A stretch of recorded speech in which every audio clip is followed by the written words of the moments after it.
नमस्कार, 5 के प्रहार में स्वागत। मैं हूं आपके साथ हेमंत कुमार और आज का मुद्दा जिलों पर फसाद, नया विवाद। नए जिलों में से 9 जिले और 3 नए संभागों को निरस्त करने के बाद आज राजस्व विभाग की तरफ से हाथों हाथ नोटिफिकेशन भी जारी कर दिया गया है। कैबिनेट ने शनिवार को ही संसाधनों, जनसंख्या और दूरी का हवाला दिया था और इन्हें निरस्त कर दिया था। 31 दिसंबर तक ही जिले, तहसील, उपखंडों की सीमाओं को बदलने की छूट है। इसके बाद जनगणना की रोक लगेगी और इसे देखते हुए सरकार ने जिले, संभागों की सीमाओं में बदलाव का नोटिफिकेशन भी जारी कर दिया है। राजस्थान में 50 जिले थे, अब 41 जिले रह गए, ये आप तमाम लोग जानते हैं। तो वहीं 10 संभागों की जगह हो गए 7 संभाग और इस फैसले पर सियासी जंग भी शुरू हो गई है। जिन जिलों को खत्म किया गया वहां पर प्रदर्शन हो रहे हैं, तो कुछ लोग जो है वो इसके समर्थन में भी है। वहीं कांग्रेस ने इसे सियासी प्रतिशोध बताया। बीजेपी ने सरकार के फैसले का बचाव किया। इसी पर आज करेंगे चर्चा। पहले एक रिपोर्ट देखिए। 9 जिलों और 3 संभागों को निरस्त करने की अधिसूचना जारी।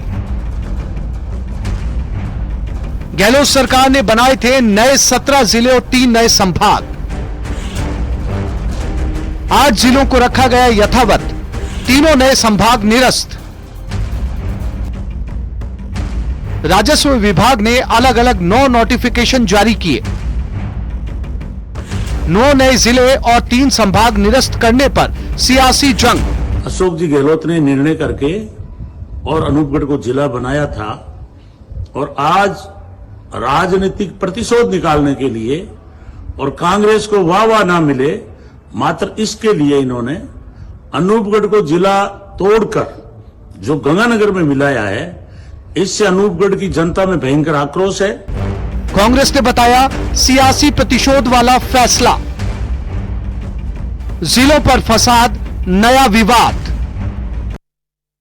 तो जिलों पर फसाद, नया विवाद और कांग्रेस की तरफ से पूर्व कैबिनेट मंत्री गोविंद राम मेघवाल ने आज निशाना साधा। कल अशोक गहलोत ने भी बीजेपी पर आरोप लगाए थे और आज गोविंद राम मेघवाल ने कहा कि एक राजनीतिक प्रतिशोध है और अनूपगढ़ को जिला कांग्रेस पार्टी की सरकार में लोगों की सहूलियत के लिए बनाया गया था, लेकिन बीजेपी जब आई तो उनसे बर्दाश्त नहीं हुआ। ये आरोप लगाए और कहा कि इसका फायदा कांग्रेस को नहीं मिल जाए, वाई नहीं हो, इसलिए इन्होंने ये जिले निरस्त कर दिए हैं। आज इसी पर चर्चा करेंगे। बड़ा पैनल हमारे साथ है। सबसे पहले परिचय करवा दूं, नितिन सारस्वत है, कांग्रेस पार्टी के प्रवक्ता, और साथ ही शैलेंद्र गुर्जर हमारे साथ हैं, भारतीय जनता पार्टी के प्रवक्ता। एसपी मित्तल हमारे साथ हैं, वरिष्ठ पत्रकार के तौर पर। अजीत कुमार सिंह हमारे साथ हैं, एडिशनल पूर्व सेक्रेटरी, पूर्व अतिरिक्त मुख्य सचिव, और साथ ही साथ राजीव जैन साहब भी हमारे साथ हैं, राजनीतिक विश्लेषक के तौर पर। आप सभी का बहुत स्वागत है। सबसे पहले बीजेपी से शैलेंद्र गुर्जर साहब शुरुआत करेंगे। कांग्रेस कह रही है कि ये राजनीतिक दुर्भावनाओं के तहत लिया गया फैसला है और साथ ही उन्होंने यह भी आरोप लगाए हैं कि कई ऐसे जिले जो डिजर्व करते थे उनको भी आपने राजनीतिक दुर्भावना और पूर्वाग्रह के चलते निरस्त कर दिया है।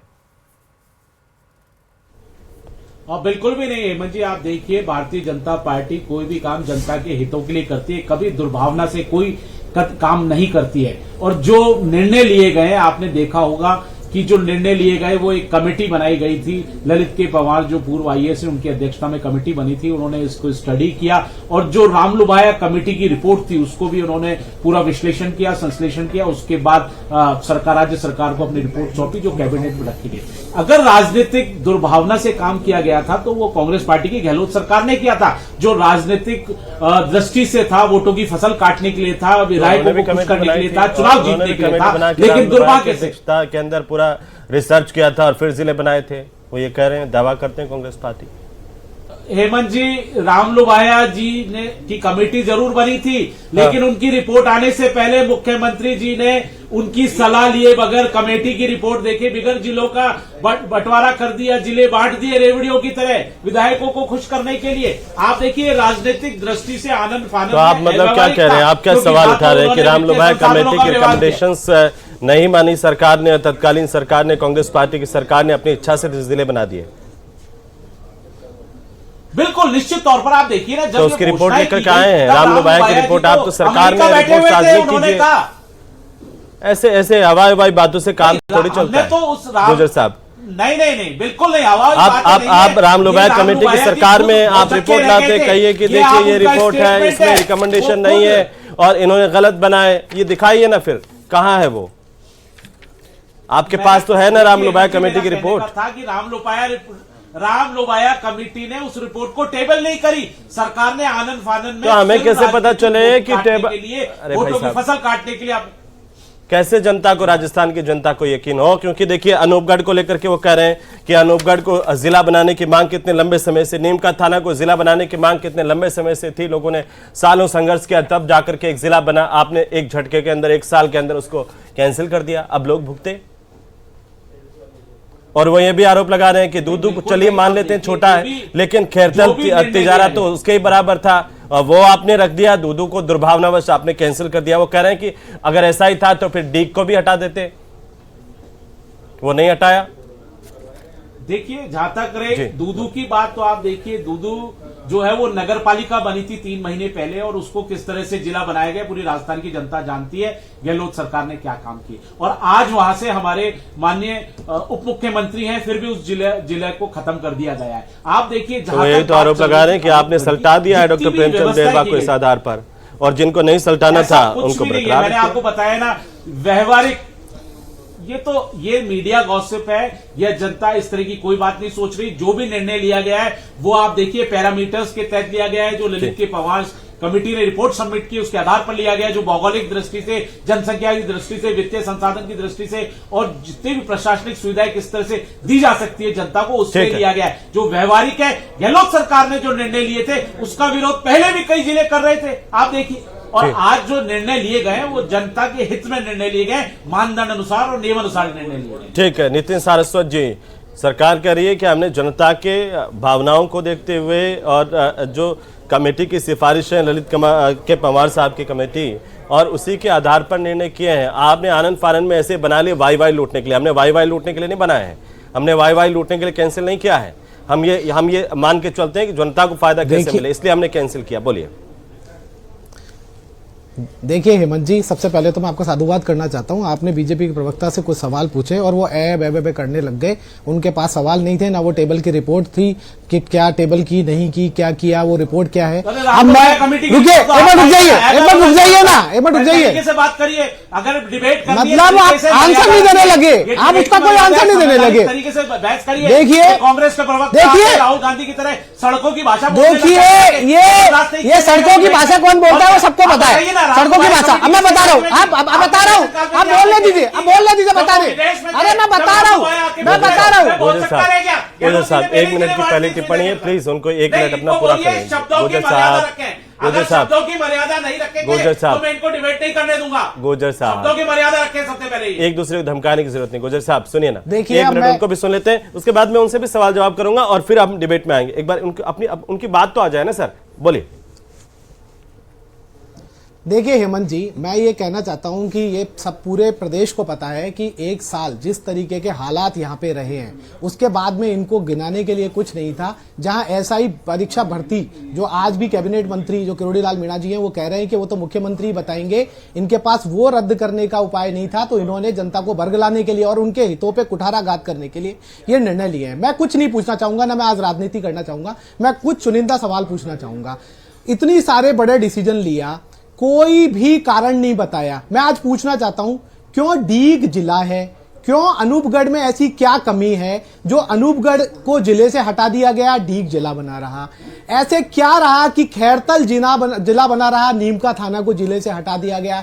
ऐसे तमाम अगर एक एक करके जिले को ले ले और यहां पे आज शैलेंद्र गुर्जर जी बता दे कि ये मापदंड वहां पे कमजोर थे इसलिए उसको हटा दिया गया, तो दूध का दूध पानी का पानी हो जाएगा। लेकिन सुनिए, लेकिन जहां सरकार ने भी इसका कोई कारण नहीं बताया, केवल जो भूतपूर्व प्रशासनिक अधिकारी थे उनको फील्डिंग सेट की गई, उनको कहा गया और उसके बाद में तमाम सवालों से बचकर सरकार भागने की कोशिश करती रही। यही परिणाम रहा कि आज भाजपा के नेता, भाजपा के कार्यकर्ता, इनके जो राजनीतिक जो इन्होंने जो चाल चलने के लिए जो जनता के हितों पे कुठाराघात किया है, सोचिए आप जिले बनने से क्या नुकसान हो सकता था। आज पूरे देश में किस तरीके से 10-11 साल में 124 जिले नए बने हैं, हर जगह जिलों की बढ़ोतरी हुई है, चाहे छत्तीसगढ़ को ले लो, चाहे आप मध्य प्रदेश को ले लो, जहां गुजरात को ले लो, हर जगह की परिस्थिति के अनुसार जो हमने यहां पे तमाम जो कमेटी की रिपोर्ट पेश की थी उसके अंदर और जो मांग हमें लंबे समय से चली आ रही थी केवल और केवल राजनीतिक फैसले लेना, केवल राजनीतिक रोटियां सेकने के लिए इस तरीके की जनता के हितों को भी छोड़ देना। अगर जिला बनता, जिला केवल इसलिए बनाया जाता है ताकि वहां पे स्कीमों को अच्छे से लागू किया जा सके, वहां मॉनिटरिंग की जा सके, जो जनता जिसको अप्रोच होनी है अपनी ग्रीवियंस को अपने निराकरण के लिए, ताकि वो आसानी से पहुंच सके, उन सब के लिए वो जिले बनाए गए। उसको केवल राजनीतिक विद्वेषता के चलते हुए जिस तरीके से खत्म किया गया है वो बहुत ही दुर्भाग्यपूर्ण है। और आज जनता इसीलिए उन सब जिलों के अंदर निकल के आई है। सोचिए, जो 1956 में राज्य पुनर्गठन आयोग बना, जब हमारी 2 करोड़ जनसंख्या थी और 26 जिले थे, आज हम कहां पे आ गए? हमारी जनसंख्या किस तरीके की हमारी परिस्थितियां हो गई है, जनता को किस तरीके से फायदा पहुंच सके, हमने उस चीज को नीचे के प्लेटफॉर्म पे पूछा जाता है। और ये राजनीतिक लाभ देने के उद्देश्य इसलिए कहा जाता है क्योंकि यही जिले आप सत्ता में आते 1 साल के भीतर बना देते, वहां पर डेवलपमेंट हो जाता, वहां पर व्यवस्थाएं और जो है देखिए हेमंत जी, देखिए उसका भी एक कारण था, बिल्कुल आपको पता है, मैं उसका बिल्कुल आपको कारण बता सकता हूं। प्रावधान रखा नहीं है आपने, लास्ट टाइम जाते जाते जो है वो आचार संहिता से पहले घोषणा कर दी। तो सही हेमंत जी, आपके सवाल का जवाब सुनिए।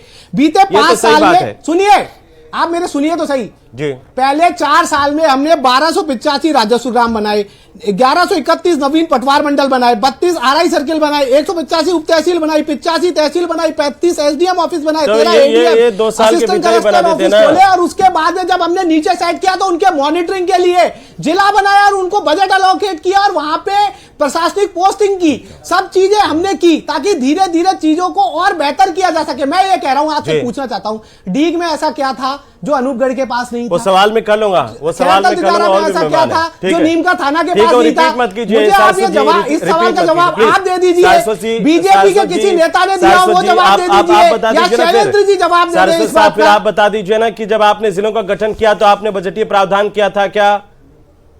इन नए जिलों के लिए बजट का प्रावधान था बिल्कुल क्या? बिल्कुल, मैं बिल्कुल आपको बता रहा, बिल्कुल बजटीय प्रावधान, मैं वही आपको बात कर रहा हूं, बिल्कुल हमने बजटीय प्रावधान किया, ऑफिस खोले वहां पे। राम लोभाया कमेटी ने, ललित के पवार जी ने लोकसभा के अंदर बीजेपी ज्वाइन कर ली, बीजेपी पार्टी ने उन्हें एक लाइन दी और लाइन देके उन्होंने पॉलिटिकल डिसीजन दिलवा दिया। आज बीजेपी के लोग ही उसका विरोध कर रहे हैं। मैं ये कह रहा हूं पूरे देश में नई जिले नहीं बने। छत्तीसगढ़ 2000 में बना था, सुनिए, छत्तीसगढ़ 2000 में बना था, 16 जिले थे, आज 33 जिले हैं। आज एमपी जिसकी आबादी हमारे से कम है, 53 जिले हैं। अब तो शांत होइए, अब तो शांत होइए। वो जवाब दे रहे हैं बिल्कुल संक्षेप में जवाब, और भी मेहमान है कि ये कह रहे हैं कि खैरथल तिजारा में ऐसा क्या था जो दूदू में नहीं था, या फिर जो आपके नीमका थाना में नहीं था, या अनूपगढ़ में नहीं था, या फिर डीग में नहीं था? बोलिए। आप देखिए, मैंने बताया नीम का थाना कोटपुतली से 13 किलोमीटर भौगोलिक दृष्टि से है। 13 किलोमीटर बाद नीम के थाने की सीमा लग जाती है। तिजारा खैरथल जो बात कर रहे हैं, दो जगह को मिला के बनाया गया है, जिसमें 6 से 7 तहसीलें आती है। दूदू की रही बात, दूदू में तो 2 तहसीलें थी, तो आप बताइए, नगर पालिका 3 महीने पहले बनाई थी, उसको जिला बना दिया।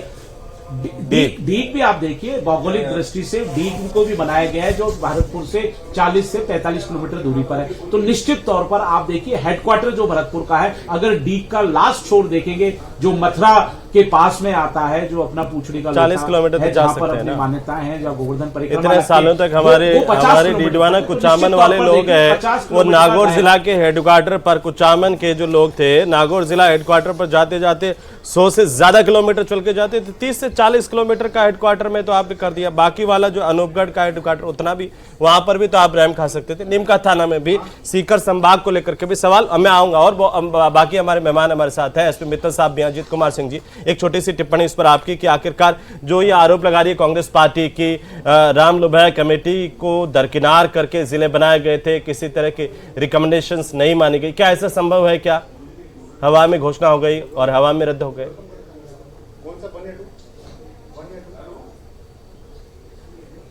अजीत जी। जी नमस्कार आपको और आपके श्रोताओं को। जी देखिए, प्रजातंत्र है ये, और प्रजातंत्र में अधिकांश मुद्दे जो होते हैं उनके 2 पहलू बन जाते हैं, एक तो तार्किक और दूसरा राजनीतिक। जी फिलहाल मैं देख रहा हूँ जो तर्क की बात हो रही है, वो तर्क दिया जा रहा है भौगोलिक दूरी। अब आप ये देखें कि अगर जिसे हम गुड गवर्नेंस कहते हैं या अच्छा प्रशासन कहते हैं, उसके लिए मेरी समझ में भौगोलिक दूरी का कोई विशेष महत्व रह नहीं जाता। अगर आप सही प्रशासन की बात करते हैं, उदाहरण के लिए मैं ये कहना चाहूँगा कि देखिए, अच्छे प्रशासन या गुड गवर्नेंस में जी जो आम जनता होती है और कर्मचारी और अधिकारी होती है, उनमें फ्रीक्वेंट संपर्क होने की कोई आवश्यकता नहीं है। अगर बार बार उनमें अगर मान लीजिए कि आम जनता को अधिकारी से संबंध रखना है या संपर्क करना है, तो उसका सबसे बड़ा एक जो डिफेक्ट होता है या नेगेटिव पहलू होता है, वो होता है करप्शन को बढ़ावा देना। और ये जो कि ज्योग्राफिक डिस्टेंस की बात तो इसीलिए हो रही है कि आम जनता जो है वो जिला कलेक्टर के पास या डिविजनल कमिश्नर के पास चला जाए। अब मुझे ये बताइए, आम जनता के जो 90 से 95% काम होते हैं, चाहे विकास से संबंधित हो, रेगुलेशन या नियंत्रण से संबंधित हो, या सेमी जुडिशियल या जुडिशियल वर्क्स हो, तो आम जनता के जो 90 से 95% काम हैं, वो तो पंचायत लेवल पे पटवारी और ग्राम सेवक द्वारा किए जाते हैं, और उसके बाद पंचायत समिति के लेवल पे बीडीओ साहब या जो एसडीओ साहब हैं या तहसीलदार साहब हैं, उसके बाद उनके उपखंड लेवल लेवल पे हो जाते हैं। 90 to 95% उसी, बहुत कम ऐसे कार्य होते हैं आम जनता के जो कि जिला कलेक्टर के पास उसको जाना पड़ता है या एसपी के पास जाना पड़ता है। और आम जनता को तो मेरे हिसाब से डिविजनल कमिश्नर के पास जाने के अपने रूटीन के कार्य के लिए शायद कोई आवश्यकता ही नहीं पड़ती है। मैं इसके लिए इसको दो उदाहरण से समझाना चाहूँगा, एक और दोनों मेरे पर्सनल उदाहरण है जी। मैं यहाँ पे जयपुर में पामकोट कॉलोनी में रहता हूँ और एक मेरा प्लॉट है, प्लॉट नंबर जो है मेरा, उसको जेडीए की वेबसाइट पे क्या हुआ कि जब मैं बैंक से लोन लेने गया उस प्लॉट के अगेंस्ट में, तो जेडीए के वेबसाइट पे वो मेरा प्लॉट नंबर मेरे नाम पे नहीं दिखा रहा था। उस प्लॉट नंबर के आगे किसी का नाम नहीं था। बैंक वालों ने कहा कि आप इसमें दुरुस्ती कीजिए। साहब 1 साल हो गए, मैंने एप्लीकेशन लगाई थी, आज तक वो दुरुस्ती नहीं हुई है। तो अब इसका मतलब है मैं फिर जाऊं जेडीए के ऑफिस में, डिप्टी कमिश्नर से मिलूं या कमिश्नर से मिलूं, तो सिर्फ ज्योग्राफिकल प्रॉक्सिमिटी से कुछ नहीं होता। और एक दूसरा उदाहरण देना चाहूंगा मैं। मेरी पहली पोस्टिंग हुई थी गंगानगर जिले का रायसी नगर जो सब डिवीजन है उसमें, जिसमें कि अनूपगढ़ आता है। उस समय विजयनगर, घड़साना वगैरह जो है ये बहुत बड़ा सब डिवीजन था। तो मैंने एक प्रक्रिया निकाली थी। मैंने क्या किया था कि आम जनता के लिए बाहर बड़े बड़े ब्लैक बोर्ड्स लगा करके और उस पर नोटिस बोर्ड लगा करके ये कह दिया था कि आपको अपना जो भी एप्लीकेशन है, एक खिड़की है, उस खिड़की पे जाइए, अपनी एप्लीकेशन लगाइए और आपको एक रिसीट मिलेगा। उस रिसीट पे लिखा रहेगा कि किस, डिपेंड करता है किस तरह का काम है, उस पे लिखा रहेगा। अजीत जी, मैं थोड़ा सा रोकना चाह रहा हूँ क्योंकि हम दरअसल इस बात को समझना चाहते हैं कि जो ये आरोप लगा रहे पॉलिटिकल तौर पर कि देखिए कमेटी बनाई रामलुभाया कमेटी कांग्रेस के काल में और उनकी रिकमेंडेशंस को बिना माने जो जिलों का ऐलान कर दिया गया, और इन्होंने बीजेपी ने कहा हमने ललित के पंवार की कमेटी बनाई और उनकी रिकमेंडेशन से आई कि 1 साल बाद ये जिले खत्म कर दो, तो हमने खत्म कर दिए। ऐसा संभव है क्या? और इसका भार किस पर पड़ता है? 1 साल तक कोई जिला रह गया, उसके बाद ऐसा उदाहरण राजस्थान में तो आपने नहीं देखा होगा पहले। जी, आपने 2 बातें पूछी हैं। पहली बात है कि Ramlubhaya committee versus Lalit Pawar ji committee की जो रिपोर्ट्स हैं उसके बारे में।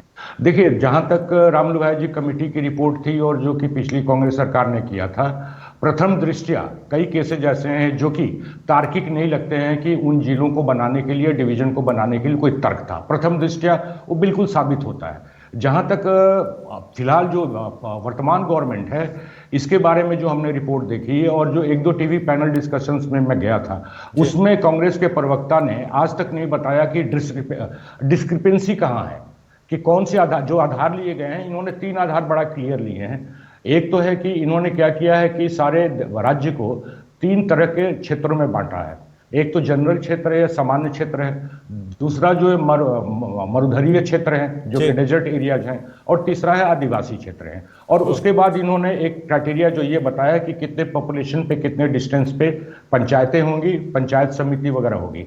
पंचायतें जब बढ़ेंगी तो नेचुरली वहाँ पे फिर ग्राम सेवक, पटवारी, पंचायत समितियां बढ़ेंगी तो बीडीओज और मतलब सब डिविजनल ऑफिसर होंगे, तो आम जनता को उससे फायदा होगा। तो लेकिन मेरे को जो रिपोर्ट की कॉपी मिली है, जो मैंने देखी है, और उसमें मेरे को कोई बहुत ज्यादा डिस्क्रिपेंसी जो है बीजेपी वर्तमान सरकार ने जो किया है उसमें कोई डिस्क्रिपेंसी नहीं देखी है। अगर कांग्रेस के प्रवक्ता उदाहरण देके बताएंगे तो पहले वाली भी रिपोर्ट आपने देखी है क्या?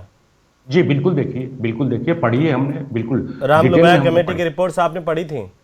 जी राम लोभाया कमेटी जिनके आधार पर बिल्कुल वो भी आपने बिल्कुल पढ़ी है, पढ़ी। और ये आपने ललित के पवार कमेटी, दोनों की कमेटी की जी, रिपोर्ट्स पढ़ी है? ललित पवार कमेटी के मैंने न सिर्फ पढ़ा है इसे, मेरी ललित पवार जी से जो है करीब 15-20 दिन पहले इस पे बहुत डिटेल में करीब हम लोगों ने बैठ के 1 घंटा इस पे चर्चा किया था। जी। और मैंने पूरी समझने की कोशिश की थी कि क्या क्या क्राइटेरिया जो है तो आधार उन्होंने लगाए नीम का थे। थाना वाला कोई क्राइटेरिया बताया कि नीम का थाना जिला कैसे खत्म कर दिया जाए? सारे जो क्राइटेरिया और दूसरा ये बताया कि खैरतल तिजारा और इसी के इक्विवेलेंट जो है दोनों में ही, दूदू में और खैरतल तिजारा दोनों में 3-3 थाने ही लगते हैं, छोटे जिले थे, उनमें से एक रख दिया, एक हटा दिया। अनूपगढ़ जो आप खुद कह रहे हैं कि वो एक इलाका पूरा सब डिविजनल जो उपखंड का था वो बड़ा था और वो जिला बनाया गया था, तो वहाँ की सहूलियतें भी लोग अब आंदोलन भी कर रहे हैं। सर उन्होंने बताया कुछ ऐसा? देखिए, हर एक सब डिवीजन या जिले के बारे में मेरी बात नहीं हुई थी। मैंने उनसे तो आधार की बात की थी कि साहब किस किस आधार पे जो है आपने किया है।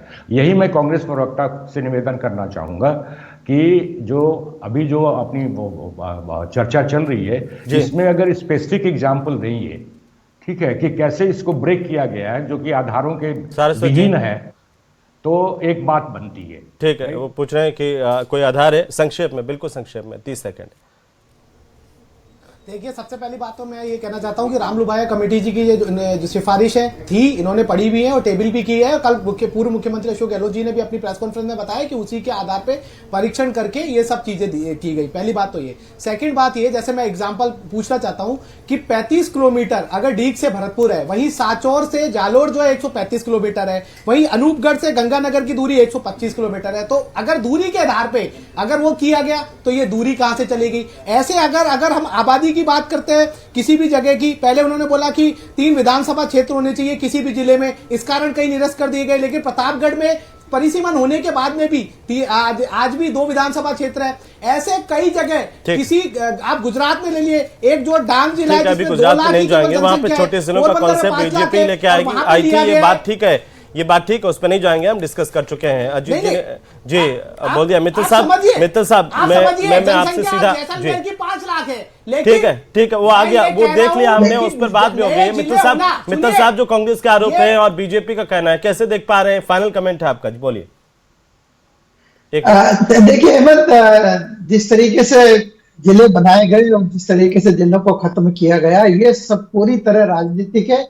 आपको ध्यान हो तो जोगाराम पटेल साहब ने 28 तारीख को प्रेस कॉन्फ्रेंस की, उसमें यह कहा कि कांग्रेस ने राजनीतिक लाभ के कारण जिलों का गठन किया गया था और वो राजनीतिक लाभ कांग्रेस को विधानसभा चुनाव में नहीं मिला।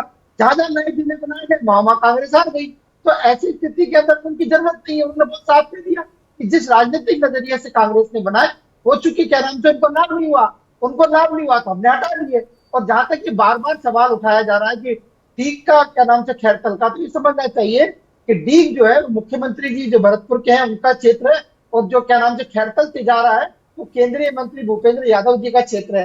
स्वाभाविक है कि राजनीतिक नजरिए सब काम होते हैं, उनके क्या नाम से ध्यान रखा गया। तो आप कह रहे हैं ये राजनीतिक तरीके से रखा गया है, इसमें कोई आधार नहीं लिया गया? नहीं, कोई आधार नहीं लिया गया। जिस तरीके से आप देखिए कांग्रेस ने, आप कह रहे हैं कि कांग्रेस ने पॉलिटिकल आधार पर जिले बना दिए, बीजेपी ने पॉलिटिकल आधार पर जिले हटा दिए, जनता पिस गई। राजीव रंजन साहब, ये तो जनता पिस गई बीच में। बिल्कुल जनता पिस गई। देखिए हेमंत, असली बात तो ये कि राजनीतिक सरकारें हैं तो राजनीति करेंगी। एक सरकार ने राजनीतिक तौर पे जिलों का गठन किया और एक ने उसी आधार पे कई जिलों को खत्म भी किया। लेकिन इसमें आप ये देखिए, कांग्रेस जब ये कह रही है कि सब छत्तीसगढ़, गुजरात ऐसे उदाहरण दे रही है कि वहाँ छोटे जिले हैं, लेकिन वह टाइम टू टाइम बनाए गए, कभी 2 बनाए, कभी 3 बनाए एक साथ। ये राजस्थान में क्या हुआ, एक साथ ही 17 बना दी, और वो भी चुनावी साल में। तो वो विवाद का एक, और उसमें भी कोई बजटीय प्रावधान नहीं किया गया, हालांकि अभी सरस्वती जी कह रहे थे कि किया था। जी, यदि यही कांग्रेस सरकार अपने 5 साल के पीरियड में हर साल 2 या 3 जिले बनाती जाती तो हो सकता है 15 जिले बन जाते, लेकिन वो नहीं करके आखिरी साल में जो किया उसका ये नतीजा है कि जनता पिस रही है। ये अब जो दूसरी सरकार आई, राजनीतिक लाभ तो इससे मिलता भी नहीं है, ये हटा दिए तो इसको बीजेपी को कोई राजनीतिक लाभ मिल जाएगा या नुकसान हो जाएगा। जैसे कांग्रेस ने जिले बनाए तो बीजेपी ने अपने जहां से जीते हैं वो भी तो हटाए हैं ना, तो इसलिए ये आधार तो नहीं कहा जा सकता ना, क्योंकि प्रेमचंद बेरवा के इलाके का जो है वो जिला खत्म किया ही है।